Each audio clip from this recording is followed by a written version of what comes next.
Hoje o debate será sobre o futuro do elevado João Goulart, conhecido como Minhocão. O Minhocão foi inaugurado em 25 de janeiro de 1971, uma época em que a prioridade era dar vazão ao tráfego de carros. Mas a obra afetou diretamente não apenas a paisagem urbana, mas a vida de moradores e comerciantes. Barulho, poluição, insegurança e invasão de privacidade são alguns problemas que até hoje atormentam quem vive na região. Para encontrar saídas que melhorassem a vida dos moradores, a sociedade civil e o legislativo se mobilizaram para criar alternativas para o Minhocão. O Plano Diretor Estratégico, aprovado em 2014, determina as diretrizes de crescimento e desenvolvimento da cidade até 2030. Entre as metas está o fechamento gradual do elevado aos veículos de transporte individuais motorizados. E no ano passado, o projeto de lei liderado pelo vereador Polici Neto, do PSD, que propôs a criação do Parque Minhocão, foi sancionado pelo então prefeito João Dória. E eu recebo o vereador Caio Miranda Carneiro, do PSB, que é um dos autores desse projeto. Também aqui com a gente o arquiteto e urbanista Felipe Rodrigues, da Associação Parque Minhocão, e o também arquiteto e urbanista Lúcio Gomes Machado, que integra o movimento Desmonte Minhocão. Bom, queria agradecer desde já a presença de vocês e eu começo o programa fazendo a seguinte pergunta. É consenso entre muitas pessoas que o Minhocão se tornou um entrave urbanístico, né? Agora, diante aí de tantas propostas que são discutidas, há um risco de nenhuma delas sair do papel, de o Minhocão continuar ali como está? É um prazer sempre participar desses debates. Eu acho importante entender esse momento que o elevado se encontra, né, depois da Câmara, depois do plano diretor, que teve 3 possibilidades, né, parque parcial, parque integral e desmonte. Foi criado um projeto de lei pelo Polici e vários vereadores dessa casa, em que continuou com essas 3 opções. Então, o projeto foi adiante, o prefeito João Dória, então, eliminou a possibilidade de desmonte.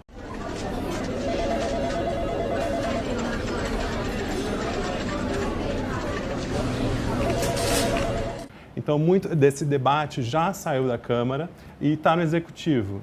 Então, o debate real é o parque que a gente quer a partir de agora. Lúcio. O que foi feito pode ser desfeito pela mesma via, em primeiro lugar. Segundo, a questão fundamental do Minhocão é de que ele nunca deveria ter existido. Ele é um equívoco total do ponto de vista urbanístico, conceitual, ambiental, funcional da cidade. Ele é uma cicatriz urbana irreversível, em tese. É irreversível, sim, é só desmontar. Ele foi construído em peças pré-fabricadas e, portanto, ele pode ser desmontado na mesma medida que ele foi montado. Não tem dificuldade técnica nenhum, é um custo baixíssimo, 1/20 do que está orçado fazer o Parque Minhocão. Fazer o Parque Minhocão é um absurdo desperdício de dinheiro para a cidade, porque, como falou muito bem uma munícipe numa audiência pública recente aqui na Câmara, o lugar de parque é no chão e não em elevado, porque não é lugar de se plantar árvore, não é lugar de se fazer lago, não é lugar de se fazer playground, num lugar que é inóspito. Nós temos alguns exemplos, né? A gente teve o caso recente, em 2014, se não me engano, da Perimetral, no Rio de Janeiro, que foi desativada. Que fica no perímetro da cidade. A gente tem não o caso da cidade, é no centro da cidade. A gente tem o caso da Highline em Nova York, que é um parque suspenso. Que é completamente diferente. Então, é isso que eu gostaria de saber de vocês. Tem outros exemplos em Paris, também em Seul, nós temos um exemplo, de desmonte. Não sei se dá para dizer semelhante. No mundo inteiro. Dá para fazer um tipo de comparação? No mundo inteiro, onde foi feito elevados, foram desmontados. E na quase totalidade dos casos, por vontade expressa dos munícipes, por votação. O primeiro deles foi em São Francisco, que foi desmontado muito pouco tempo depois de montado, porque viu que é um crime urbano fazer um elevado. Infelizmente, está se continuando a fazer crimes semelhantes com as linhas elevadas de metrô, que também vão criar uma zona inferior de degradação muito parecida com o que do Minhocão. Minhocão é um caso absurdo, pode ser um recorde mundial de degradação urbana. Por quê? A diferença com o Highline. O Highline não vai em cima de uma via, ele cruza vias, porque ele ocupa uma antiga linha de estrada de ferro que era alimentação e retirada de mercadorias de prédios industriais em altura. Nos Estados Unidos o terreno vale muito tempo, muito caro, em Nova York, então se fez de indústrias em edifícios. E o trem entrava no terceiro andar desses edifícios. Foi desativado, porque evidentemente ninguém quer uma estrada de ferro rodando ao lado da sua moradia. E lá o que foi feito foi uma associação de empreendedores imobiliários que resolveram fazer aquele assim dito parque como forma de valorização dos terrenos em torno. Como ele não está sobre a via, ele cruza vias, ele não fez esse efeito tampão ambiental que faz o Minhocão. Ele hoje forma uma caixa em que toda a poluição dos carros, toda a poluição fica concentrada num lugar praticamente fechado, da mesma maneira como o ruído, né? Então é altamente danoso à saúde de quem trabalha nas lojas do Minhocão, quem mora nos primeiros andares dos prédios, aquela configuração. É um desastre. Eu queria colocar o vereador Caio no debate e queria que o senhor explicasse um pouquinho, inclusive, do projeto 98/2018, né, que trata justamente dessa questão do desmonte do Minhocão, né, vereador? Sim, vou tentar responder a sua pergunta. Tá. Eu sim vejo um risco do Minhocão ficar como um elefante branco. Seja qual for a determinação, uma lei, se ela não tiver embasamento técnico, viabilidade de execução, ela é uma lei morta. Leis que geralmente criam parques, elas são bandeiras políticas e elas não traduzem na prática a realização do parque, exceto se a prefeitura quiser, se o prefeito quiser.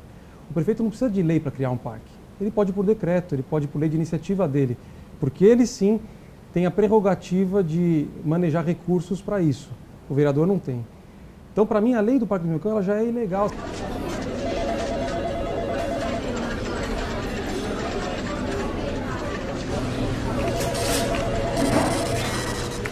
Se você perguntar onde está na época do plano diretor a discussão de viabilidade da destinação para o elevado, não tem, de custo, os estudos de impacto do viário, qualquer pessoa se calcular a metragem das duas faixas em cada sentido, quantos carros cabem, e no horário de pico, quantos carros passam ali, dá 74 mil veículos.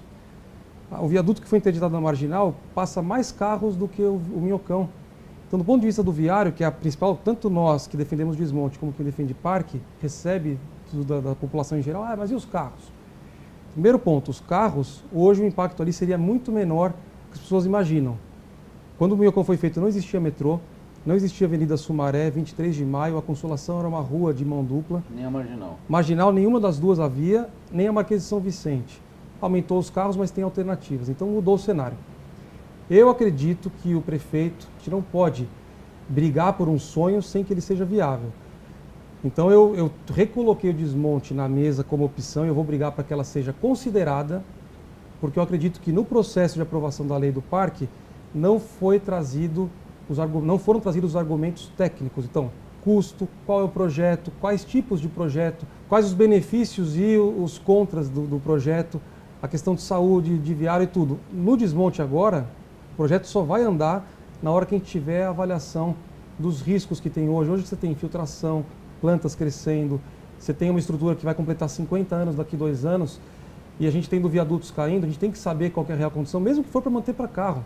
Tem que avaliar, tem vários pontos complicados. Então, a minha briga é para que nós que defendemos o desmonte, a gente tenha noção real da viabilidade do desmonte, do custo e tudo mais. E quem defende o parque também. Porque senão a gente vai ficar vendendo ilusões e é frustrante para todo mundo. No fim das contas, tem convergência entre parque e desmonte. A gente concorda que é uma obra bizarra, do ponto de vista urbanístico, ela priorizou o carro em detrimento dos moradores, dos pedestres, de todo mundo. Então a gente tem essa convergência e a gente acredita que São Paulo precisa de mais áreas verdes. A nossa divergência é se aproveitar essa estrutura, uma vez desativada, é a melhor solução, ou se desmontar pode abrir outras possibilidades. É esse o debate que eu quero recolocar, mas com todo o respeito, quem pensa diferente, mas primando pela viabilidade técnica e econômica.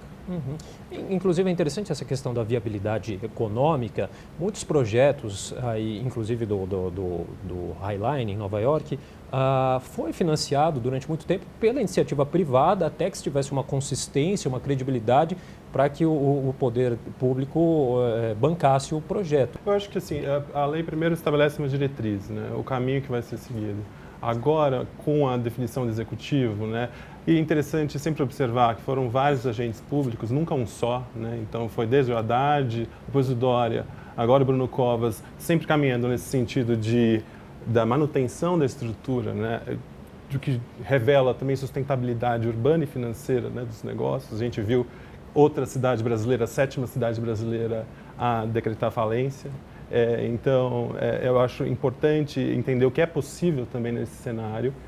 É uma demanda da região e de quem visita nos finais de semana, que não é da área também, né? 23 mil assinaturas, 11 mil assinaturas, desculpa, 23 mil pessoas no Facebook inflando essa conversa em prol do parque. A gente entende que ela é, na verdade, uma representação do movimento cultural que a gente vive hoje, onde as coisas são menos importantes do que elas representam. Se você observar na música, na arte, na dança, na arquitetura, é muito difícil discutir o imaterial, né? Mas assim, quem acaba utilizando a área entende que a gente não está falando de uma estrutura de concreto, a gente está falando da relação com a cidade, e o que representa isso, né? O uso da cidade, a retomada da área, né? Então, é muito interessante isso como movimento, que eu acredito que acabou até influenciando outros na região, como o Parque Augusta, o Parque do Bexiga, como uma maneira de vislumbrar parques que seriam impossíveis, né, na cidade de São Paulo. Bom, a gente vai precisar fazer um rápido intervalo, mas daqui a pouco nós voltamos com o nosso debate. Até já.